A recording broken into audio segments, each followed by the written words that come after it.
करके। तो यहाँ क्या बताना चाहते हैं कि एक सतनाम की कीमत इतनी है, जिस विधि से हम बताते हैं तुम कितने साहूकार बन जाओगे। सतनाम एक पहाड़े रंग होरी हो, 14 लोक चढ़ावे राम रंग होरी हो, 3 लोक पास्यंग धरे रंग होरी हो, भाई तो न तुला तुलाया राम रंग होरी हो। तो भी वो पलड़ा भारी रहेगा। कौन सा? जो एक श्वास उस श्वास का सिमरन है। अब आप देख लेना, आप कितना सुमन करते हो और फिर भी रह जाते हो। इसका मतलब है कि हमारे ऊपर बहुत ज्यादा ऋण है, बहुत ज्यादा ऋण है। असंख्य युग हो गए हमने याद इस काल के जाल में फंसों को।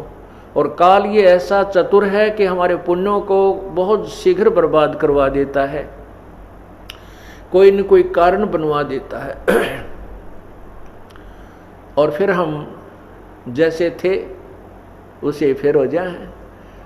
उसके लिए सावधान रहना होगा। हमने अपने पुण्यों को कहीं नहीं बर्बाद करना है। घड़ी डिमांड भी ना करनी चाहिए परमात्मा से, मन ये दे दे, मेरा ये हो जा, 2 कोठी हो जाए, एक और बना लूँ, ये भगवान एक छोरा का और थोड़ा प्लाट मिल जाए। हम यही तंग मांगते रह जाते हैं। नहीं, परमात्मा से आप मोक्ष, भक्ति और मोक्ष मांगिए, और भक्ति में ये सब अपने आप मिल जाएंगी जिनकी आप अलग से डिमांड करते हो। जैसे किसान गेहूं बीजता है और उस किसान के पास अपना कोई पशु भी नहीं है, ट्रैक्टर से सारा काम कर रहा है, तो गेहूं बीजेगा किस लिए? कि वो अपने परिवार का पेट भरे। प्रथम तो उसने अपने परिवार की और अपने जो है जीवन रक्षा के लिए गेहूं की आवश्यकता है। उससे बचेगा जो सामग्री तो उसको बेचकर अपना अन्य काम वो करेगा। तो इसी प्रकार जैसे गेहूं बीज दिया, उसका उद्देश्य था अपनी रक्षा करना, अपना पेट भरना, परिवार का पेट भरे उस अन्न से। लेकिन गेहूं वो अन्न बनने से पहले भूसा पहले बनता है। वो भूसा जो बनता है, तूड़ा, वो पशुओं का चारा तो फ्री में बनता है, धक्के तो बने अपने आप बनता है। वो तो बाई प्रोडक्ट है उसका, किसका? कनक का, गेहूं का। इसी प्रकार यदि हम मोक्ष उद्देश्य से भक्ति मांगते हैं प्रभु से, तो उस भक्ति के अंदर यहाँ के तुमने जो ठाठ बाट की आवश्यकता है वो तो आप मिलेंगे, बिना मांगे मिलेंगे। वो तो भूसा है यहाँ का। कोई बात नहीं, अभी ज्ञान नहीं है क्योंकि हम बहुत सताए हुए हैं दुखों के।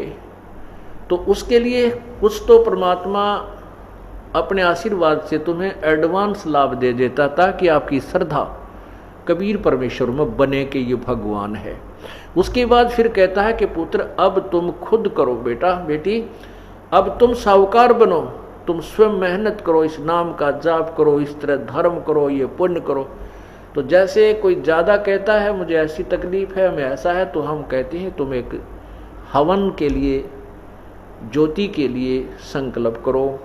इसी को कहते हैं आप पाठ के लिए संकल्प करो। क्योंकि हम अपने परमात्मा अपने आशीर्वाद से तो आपको देता ही देता, उसके बावजूद भी आप इतने वीक हो चुके हो कि फिर भी उभरते उभरते समय लग रहा है। तो उसको कवर करने के लिए वो आपको बताया जाता है कि ऐसा कर लीजिए। लेकिन जो कहते हैं बिन इच्छा दो देत है सो दान कहावे, और फल बाँचे नहीं ताश का वो अमरापुर जावे।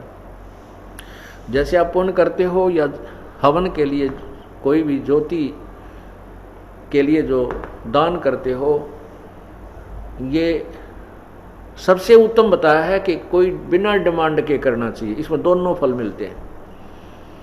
यदि हम किसी डिमांड की कोई परमात्मा से मांग करके जो पुण्य करते हैं, वो काम तो हो जाता है, लेकिन वो पुण्य बराबर हो गया, उस पुण्य के प्रतिफल में आपने ले लिया।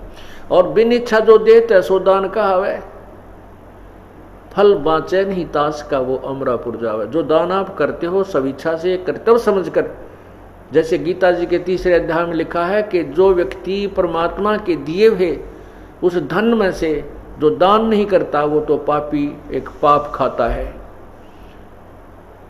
इसलिए हमारा परम कर्तव्य है कि हम कुछ पुण्य करें, यज्ञ करें।